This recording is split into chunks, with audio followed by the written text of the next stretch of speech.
Era um plano perfeito. Na noite de 11 de junho de 1962, 3 presos fugiram de Alcatraz.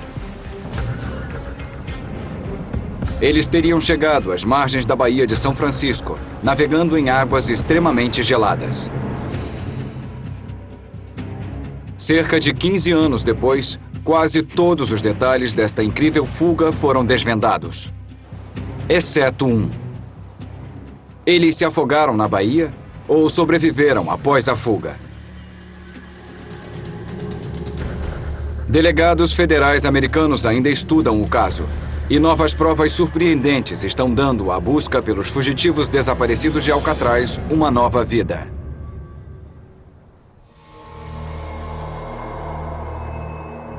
Histórias Secretas. A Fuga de Alcatraz. Versão brasileira, Gemini Mídia. 11 de junho de 1962.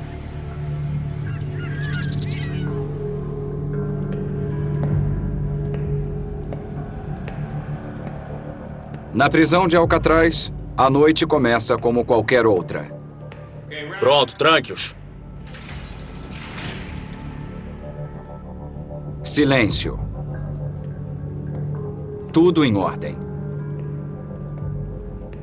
Mas por trás da aparente normalidade, 3 presos estão prestes a tentar o impossível. Eles fugirão da penitenciária federal mais segura dos Estados Unidos. Uma fortaleza ameaçadora situada no meio das águas da Baía de São Francisco. Em Alcatraz vivem os criminosos mais durões dos Estados Unidos. Foi aqui que Al Capone e Machine Gun Kelly cumpriram suas penas. Em 1960, os presidiários se deram conta de que Alcatraz era o fim da linha. Considerada a prisão mais segura dos Estados Unidos, o nome Alcatraz assusta os presos recém-chegados.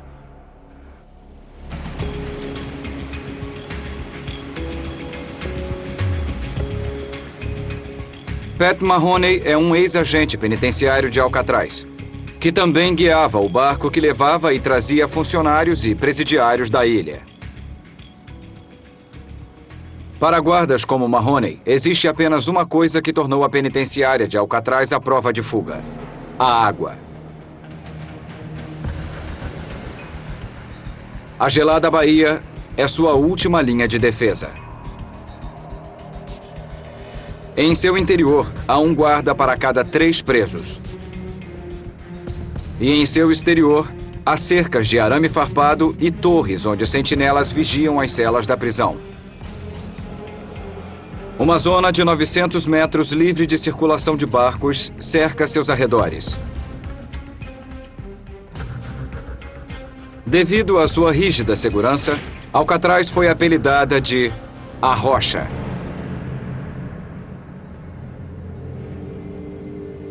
Mas para os presos Frank Morris, John England e Clarence England, este apelido soou como um desafio.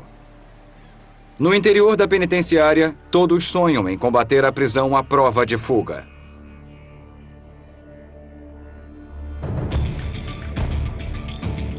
Morris e os irmãos England são presos perpétuos e fugitivos inteligentes.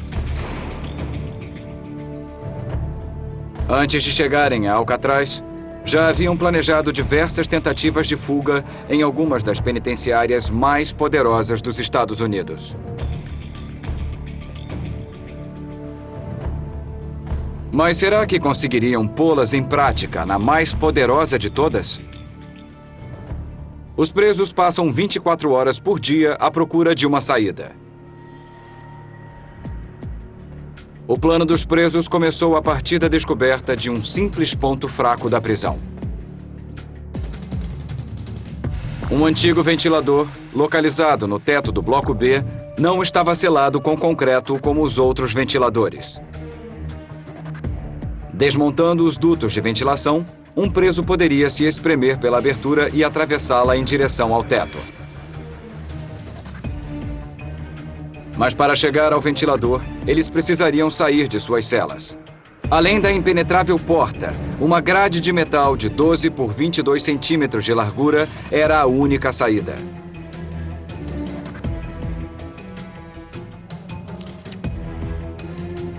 Atrás dessa grade, havia um corredor estreito com canos em suas paredes que seguiam diretamente para o ventilador que eles tinham como alvo.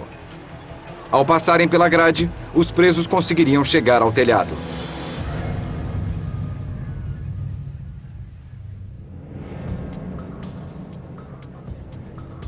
Uma rede de coautores fornece a eles as ferramentas necessárias. A maior parte deles são colegas presidiários que trabalham na prisão, que cuidam da cozinha, da lavanderia e da manutenção do local.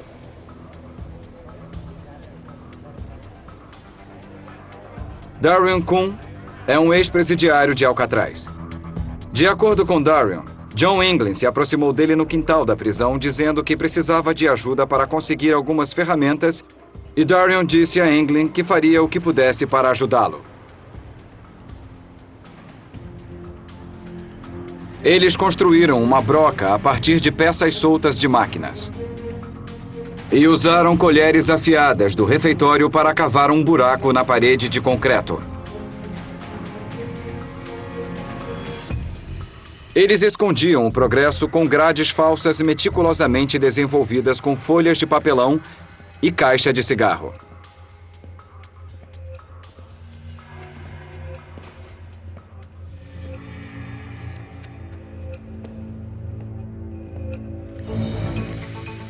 Eles levaram meses para terminar o trabalho. Mas na noite de 11 de junho, eles estavam finalmente prontos para agir. Apaguem as luzes. Mas há outro problema a ser resolvido. Os guardas da prisão patrulham os corredores constantemente, fazendo contagens oficiais dos presidiários.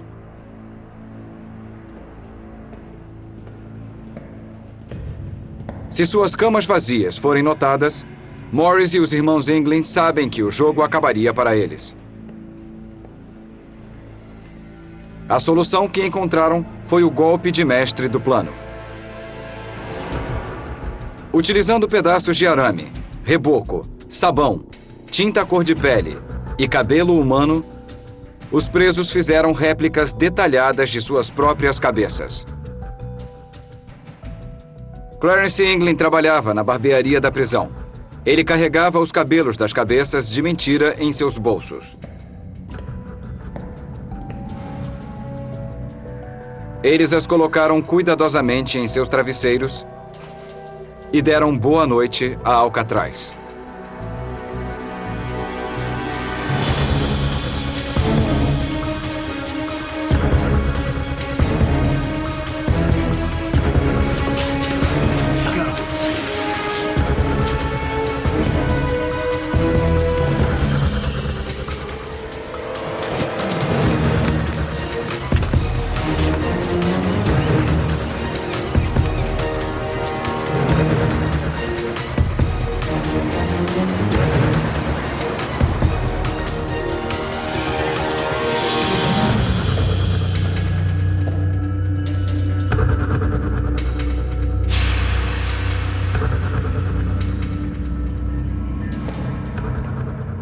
O plano segue sem nenhum empecilho.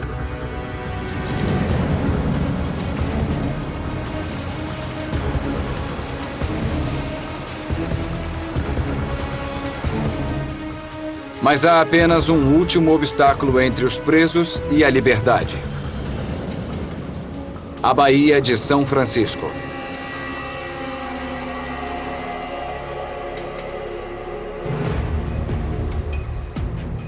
Morris e os irmãos Englin sabem que os outros presos chegaram à margem, mas se afogaram na imperdoável baía.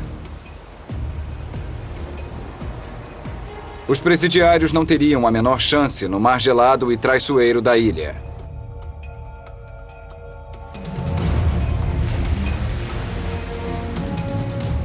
Então eles bolaram uma alternativa inédita para atravessarem. coletes salva-vidas e um bote inflável construído a partir de capas de chuva.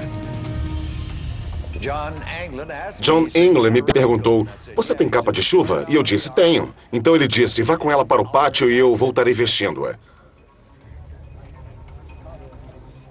Então foi assim que ele conseguiu minha capa de chuva, que acabou se tornando o bote de borracha que ele construiu. Eles levaram meses e juntaram mais de 50 capas de chuva para construir o barco impermeável. Me dá aquele pedaço. E utilizaram uma sanfona modificada para inflar o bote. Vamos lá. Pode deixar comigo. Mas será que o bote artesanal, não testado, sobreviveria à viagem de 3 quilômetros até o continente?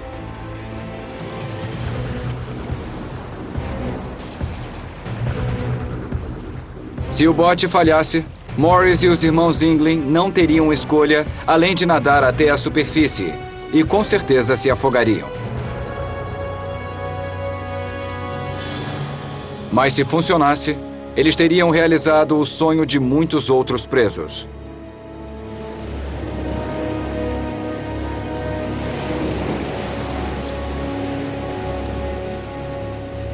Os fugitivos de Alcatraz navegaram pela noite, enfrentando a Baía de São Francisco em um bote artesanal,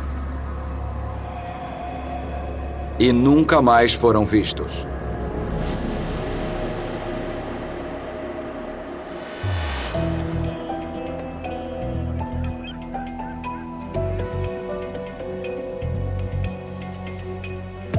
Quase 15 anos depois, sua espetacular fuga se tornou uma lenda.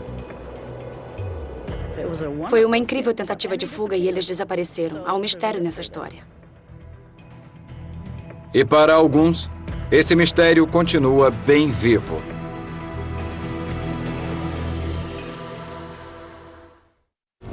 Edifício do Governo Federal dos Estados Unidos, São Francisco, Califórnia. Delegado Federal. O delegado federal Michael Dyke lidera o andamento da investigação dos fugitivos de Alcatraz. Frank Morris e os irmãos John e Clarence England. É trabalho dos delegados federais caçar fugitivos de prisões federais. Oi, Kelly, é o Mike da Agência Federal. E capturam milhares a cada ano. Lembra qual foi sua acusação original na Califórnia? Mas este caso é diferente. Muito obrigado, até logo. Com assassinos e criminosos sexuais a caçar, a fuga de Alcatraz de 1962 deixou de ser o caso mais urgente de Dyke, mas ainda é importante para ele. Há a possibilidade de que alguém ainda esteja vivo e o caso terá que ser resolvido. Não devemos desistir até que ele esteja concluído. Nossa equipe nunca desiste de procurar essas pessoas, não importa o que aconteça, ninguém passa desapercebido, isso é fato.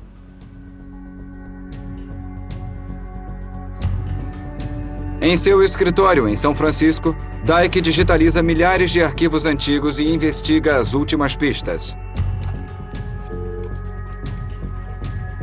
Alguns acreditam que ele esteja caçando fantasmas. Mas a investigação meticulosa de Dyke deu ao caso da fuga de Alcatraz uma nova esperança, que também o levou a rever hipóteses fundamentais a respeito do caso ao voltar ao grande dia da fuga. –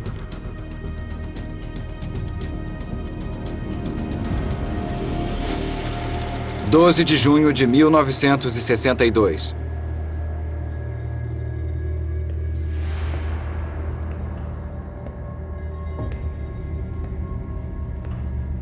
Durante a ronda da manhã, um agente penitenciário faz uma descoberta chocante. Tivemos uma contagem com eles de pé às 7h30 da manhã. Morris.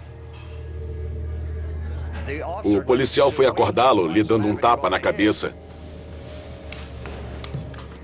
O policial saltou para trás e disse, meu Deus, arrancaram a cabeça dele.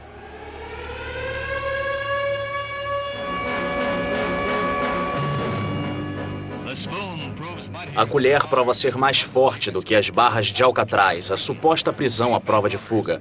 3 assaltantes de banco, Frank Morris, John e Clarence England, se arrastaram através de um ventilador, escalaram um tubo de drenagem e desapareceram da rocha proibida da Baía de São Francisco. Essa parece ser a primeira fuga bem-sucedida da história da prisão de segurança máxima.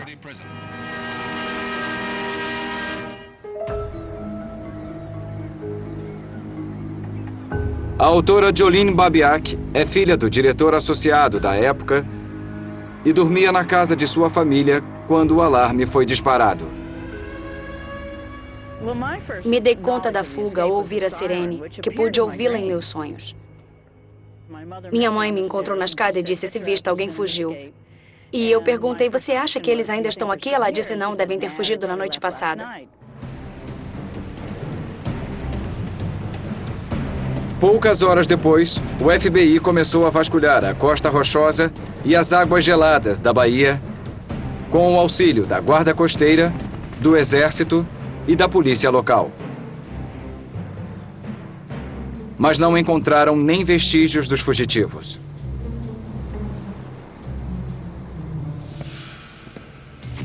Uma busca na cela dos presos desaparecidos revelou seu percurso para a liberdade.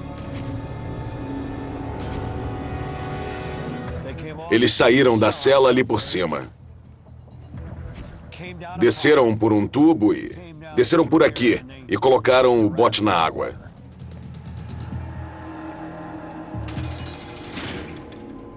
Entrevistas com outros presidiários revelam outra surpresa. Um quarto conspirador, Alan West, também fazia parte do plano de fuga. West era o mais sorrateiro e o mais perigoso de todos. Ele foi levado 2 vezes a Alcatraz. Porém, West não fugiu de sua cela a tempo de se juntar aos outros.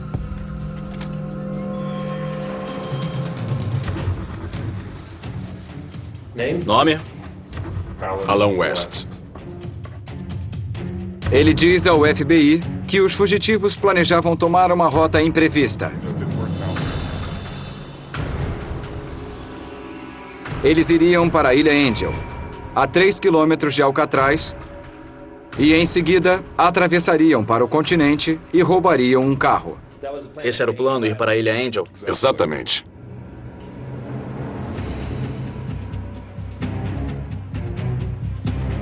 A equipe de busca vasculhou toda a área.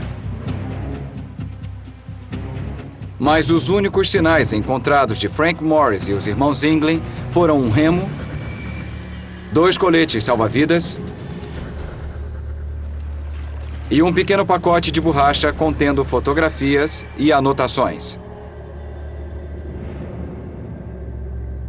Segundo relatos, a maior prova física dos presos, o bote de 2 metros por 4, nunca foi encontrado. E nenhum roubo de carro foi reportado. 17 de julho de 1962. 5 semanas depois, o FBI recebe novas informações. Ao deixar a Bahia, um cargueiro norueguês avista um corpo na água. Disseram que o rosto estava virado para baixo. Ele vestia uma calça tipo jeans, azul bem claro, e uma jaqueta de lã. A descrição é quase idêntica ao uniforme usado pelos presos de Alcatraz.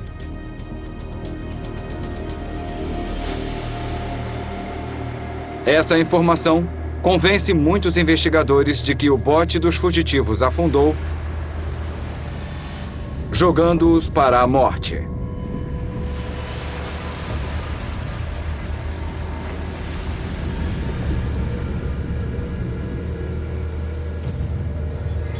Mas será que existe outro final possível para esta história?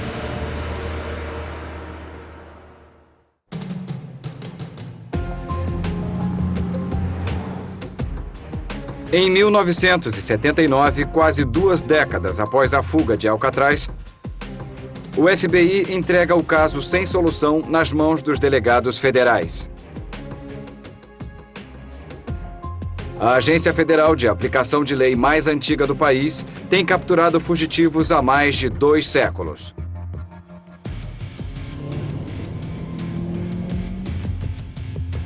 Os delegados federais prendem mais de 100 mil fugitivos ao ano. Um número surpreendente deles foi resgatado depois de anos, até mesmo décadas. Mas o caso de Alcatraz coloca as habilidades prodigiosas dos delegados em teste e levanta questões sobre a investigação original, fazendo com que alguns se perguntem se Frank Morris e os irmãos Inglin alcançaram o caminho da liberdade.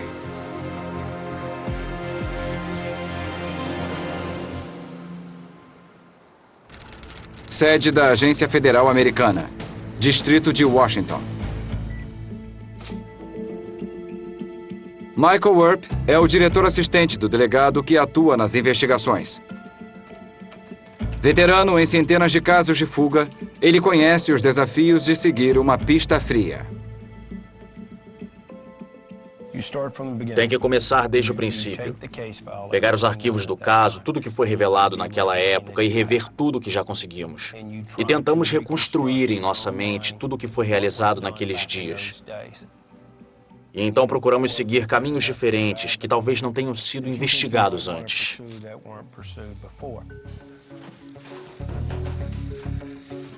Quando a Agência Federal herdou o caso de Alcatraz, os relatórios do FBI não haviam sido informatizados. Então pedimos para o FBI recolher todas as pistas e os relatórios de todas as provas, encaixotar esses documentos e enviá-los para a agência. Na realidade, levamos 2 anos para juntar todos os arquivos do caso.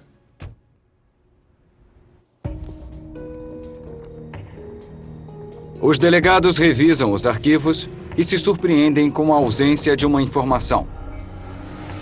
Provas de crimes cometidos pelos fugitivos depois da fuga.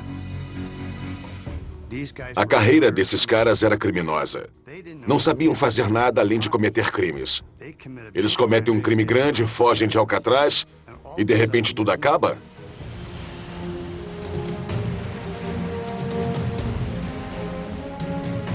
Se Morris e os irmãos Inglin, de alguma forma, sobreviveram à fuga, eles teriam permanecido limpos depois de fugir de A Rocha? A maioria dos investigadores acredita que não. Nenhum deles surgiu em nenhum caso criminoso. E isso me fez acreditar que esses caras não estavam mais por perto, estavam mortos. Para o diretor assistente aposentado Art Roderick, que também trabalhou no caso, o fator decisivo é a água gelada da Bahia. Ter lutado contra a maré e a água fria foi o que, para mim, provavelmente os derrotou. Não acredito que eles conseguiram. Eles se afogaram na Bahia e foram arrastados para o oceano.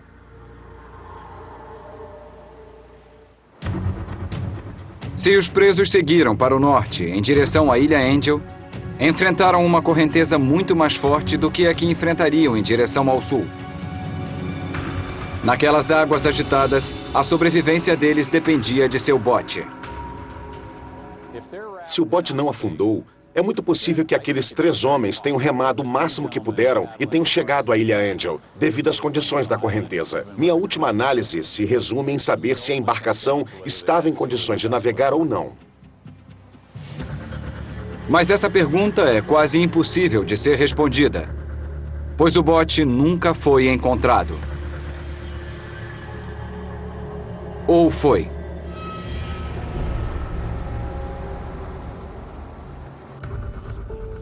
Michael Dyke descobriu novas provas que o fizeram mudar essa hipótese, sugerindo que, por fim, os fugitivos tenham alcançado seu objetivo.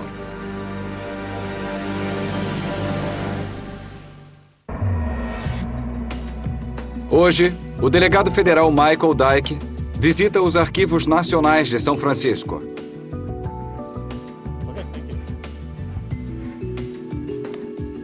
Aqui, enormes depósitos armazenam os arquivos de Alcatraz.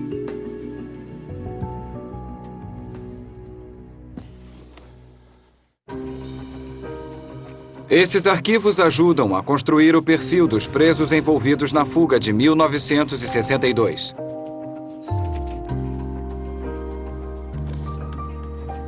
Frank Morris começou como o típico garoto sem sorte.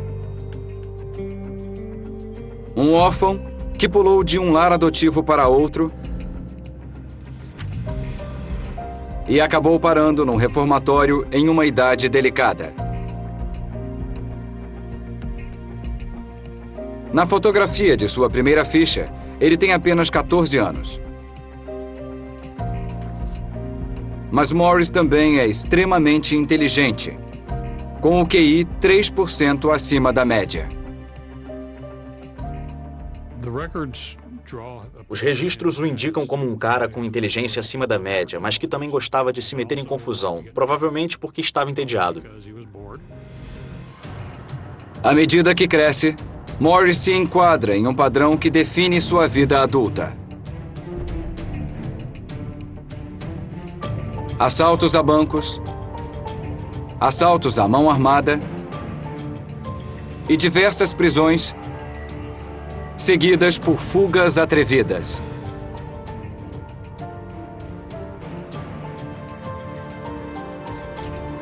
Ao ser levado para Alcatraz, Morris já havia ganhado a reputação de fugitivo. Os irmãos Englin eram o oposto de Morris. Não eram extremamente brilhantes, eram medianos. Um deles estudou até a 5ª série e o outro estudou até a 3ª série.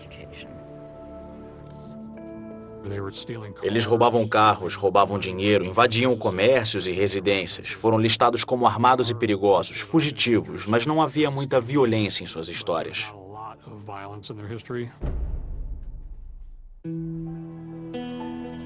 Os registros de Alcatraz retratam os fugitivos como jovens rapazes.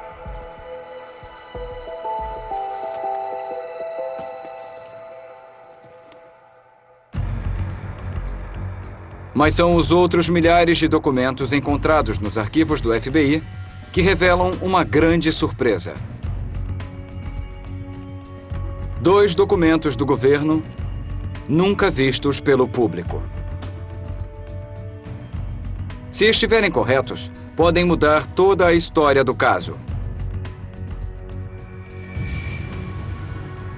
Na época, policiais alegaram que o bote nunca foi encontrado.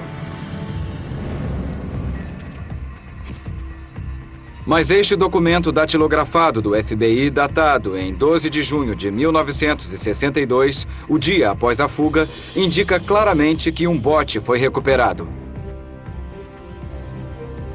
A localização: Ilha Angel.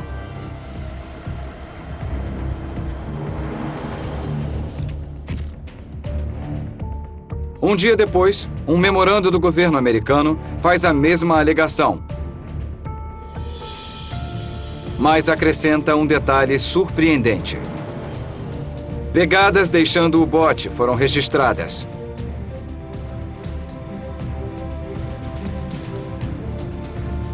Mas se o bote foi recuperado, ele nunca foi registrado como prova. Como isso aconteceu e por que esses documentos surgiram apenas agora, permanece um mistério. O memorando de 13 de junho contém outra bomba.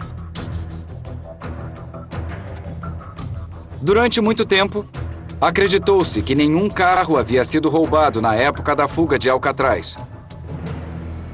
Um argumento-chave a respeito da sobrevivência dos fugitivos. Mas no dia seguinte à fuga, departamentos de polícia da área da Bahia estavam à procura de um carro roubado.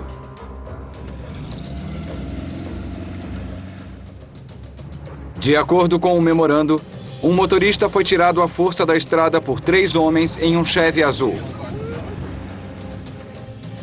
Ele telefonou para a polícia rodoviária de Stockton para reclamar.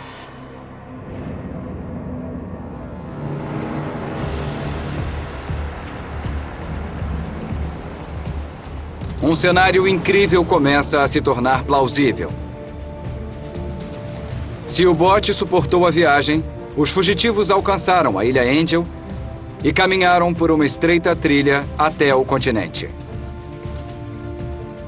Ao amanhecer, roubaram um carro. E no momento em que suas celas vazias foram descobertas, eles corriam rumo à liberdade.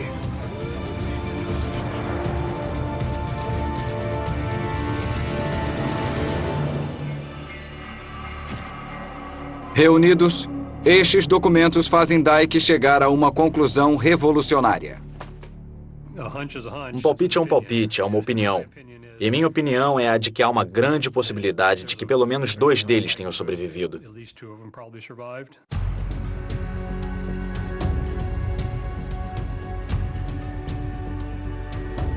Se o delegado Michael Dyke estiver correto, se os 2 dos fugitivos podem ter sobrevivido à fuga de Alcatraz, então o que aconteceu com o terceiro? O relatório do cargueiro norueguês a respeito de um cadáver flutuante pode oferecer uma terrível pista sobre seu destino. Cerca de 8 meses após a fuga e 7 meses depois que o corpo foi visto flutuando, restos de esqueletos foram encontrados no início de 1963 em Point Reyes. E de acordo com estudos, as correntezas teriam seguido em direção ao norte e é possível que aquele seja mesmo o corpo. Seriam os restos de um dos fugitivos de Alcatraz? Dyke seria capaz de responder à pergunta se ele pudesse encontrar os ossos. Oi, eu, Mike, da Agência Federal. Ele se dirige ao escritório do legista do condado de Marin, onde um relatório foi registrado em 1963, informando que os restos mortais foram enterrados em um cemitério local com o nome de Ossos de um Indigente. A vantagem que eu tenho agora, que eles não tinham em 62, 63, é que eu posso exumar os ossos, enviá-los a um laboratório de DNA e obter resultados com eles. Mas mesmo um simples exame físico dos ossos fornece novas informações. A condição e a extensão dos ossos foram cuidadosamente observadas pelo médico legista original. E essas medidas fizeram os patologistas chegarem à conclusão de que essa pessoa tinha aproximadamente 1,73 m de altura, que seria a altura exata de Frank Morris. A semelhança da altura é perturbadora. Mas Dyke sabe que há apenas uma forma de comprovar que esses restos pertencem a Frank Morris: testes de DNA.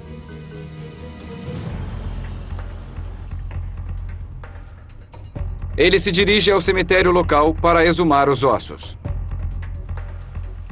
Mas não sabe se conseguirá encontrá-los ou como estará seu estado de conservação. Por acaso você sabe quantos corpos vieram parar aqui entre 62 e 63? Há 4 deles que estão enterrados nesta área que foram nomeados como indigentes entre 62 e 64. Certo.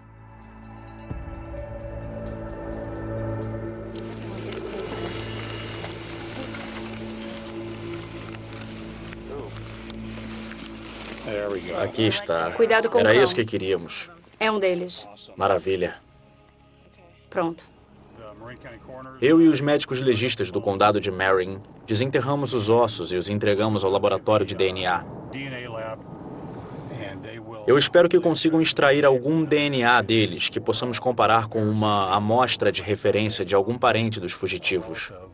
E eu vou começar com Frank Morris.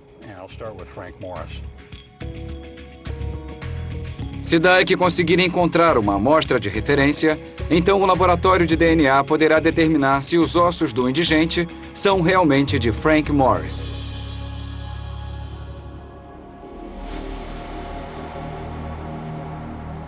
Mas se foi Morris que se afogou, por que ele e não um dos irmãos?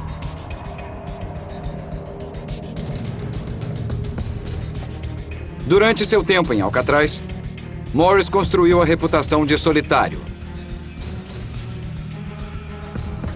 E há boatos de que os irmãos Inglin não gostavam dele. Talvez, enquanto remavam para a Ilha Angel, os irmãos tenham decidido seguir sozinhos.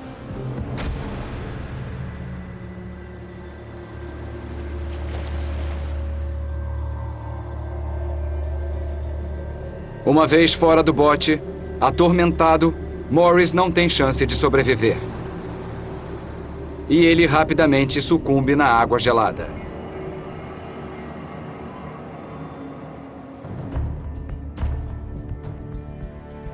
Se foi Morris quem morreu, isso explica por que a maioria dos relatos após a fuga referem-se aos irmãos Inglin.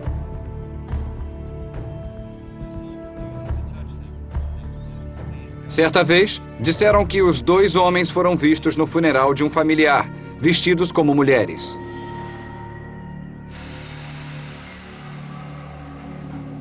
Outro relatório indica que foram vistos na remota cabana de um parente distante.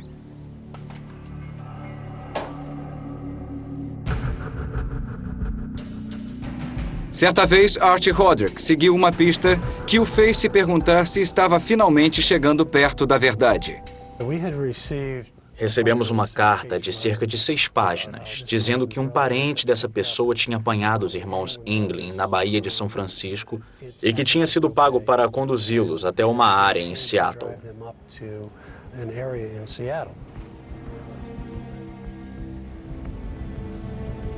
O motorista, ao chegar a um parque nos arredores de Seattle, decide agir de uma forma diferente.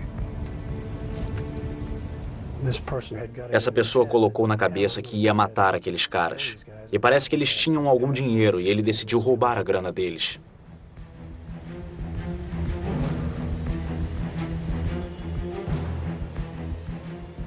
Eles estavam na parte de trás de uma van, escondidos. E ao abrir as portas do veículo, ele atirou neles.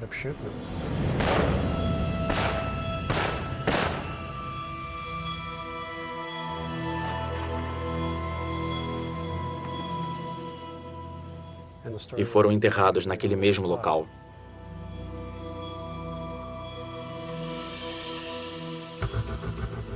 Os detalhes inusitados da carta convencem Roderick a checar essa história. Ele lidera uma equipe de delegados na busca do local onde os enterraram. Seguindo instruções precisas, eles conseguem encontrar o local exato.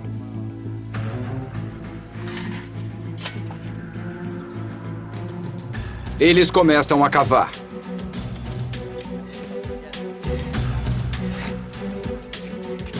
Mas nada nunca foi encontrado.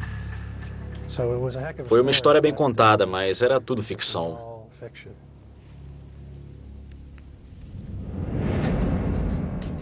Ao longo dos anos, inúmeras pistas os levaram a nada, incluindo buscas por impressões digitais e operações de vigilância.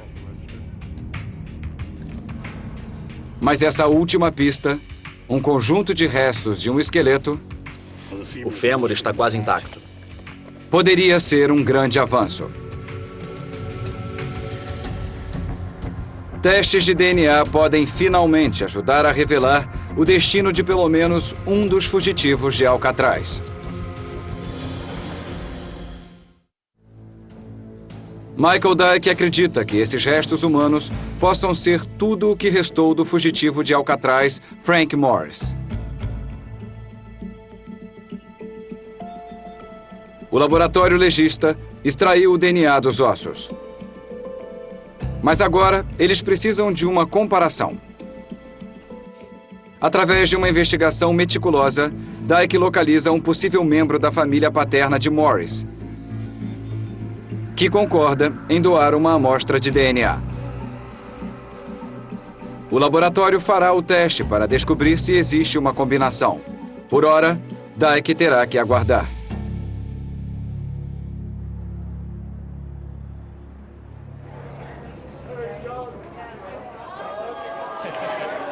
Como vai, Kun? Como vai, Sr. Mahoney? Tudo certo, Kun? Tudo certo. Maravilha. 5 décadas atrás, As barras da cela de uma prisão separavam o presidiário Darian Kuhn e o agente penitenciário Pat Mahoney. Agora, eles se reencontram a poucos quilômetros de Alcatraz. Estou muito feliz em vê-lo. Um brinde a isso. E não sobraram muitos de nós, sobraram? Não sobraram, isso é fato. Como muitos americanos, o mistério dessa fuga ousada ainda os intriga e os deixa divididos.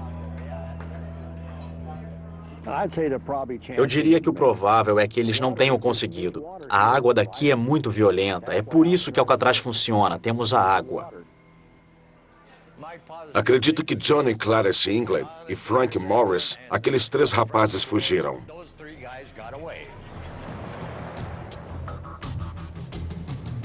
Seja qual foi o destino deles, Morris e os irmãos England causaram um impacto muito maior do que eles provavelmente jamais imaginariam.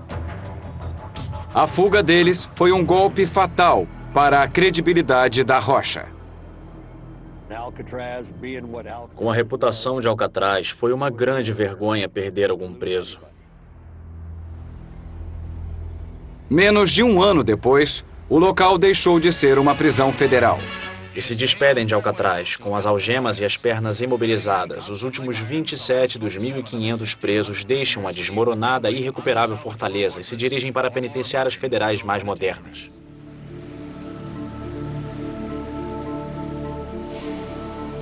Na contagem final do livro de registros da outrora poderosa prisão de Alcatraz, 3 homens permaneciam desaparecidos. Cerca de 50 anos depois, esta tecnologia de última geração retrata como os fugitivos aparentariam estar hoje.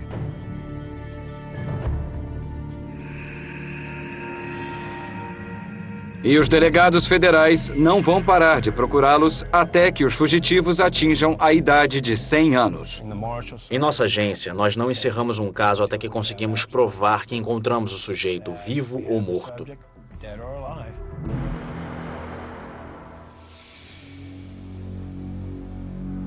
Hoje, Michael Dyke espera comprovar sua teoria de que Frank Morris não sobreviveu à fuga. Os resultados dos testes de DNA estão finalmente prontos. Certo. Obrigado, John. Até logo. O laboratório de DNA confirmou que a última amostra de DNA que enviei a eles não corresponde a Frank Morris. Sempre presumi que essa fosse uma das opções, mas eu esperava que não fosse porque queria poder encerrar uma parte do caso.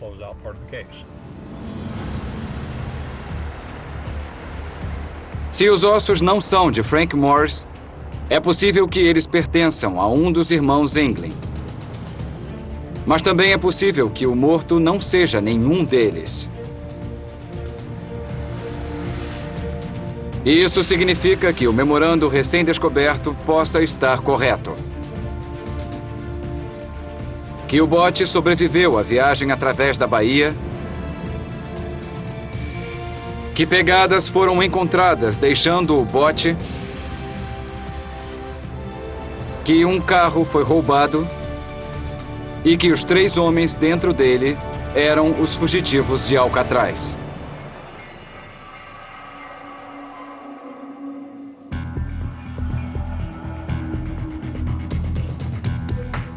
A possibilidade de que todos os 3 fugitivos tenham sobrevivido deixa Michael Dyke ainda mais determinado a caçá-los.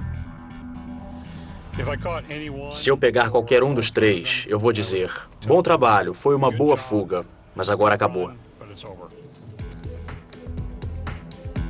A investigação implacável de Dyke pode um dia levá-lo a realizar detenções históricas. Mas, por enquanto, o que aconteceu com os fugitivos de Alcatraz permanece um mistério.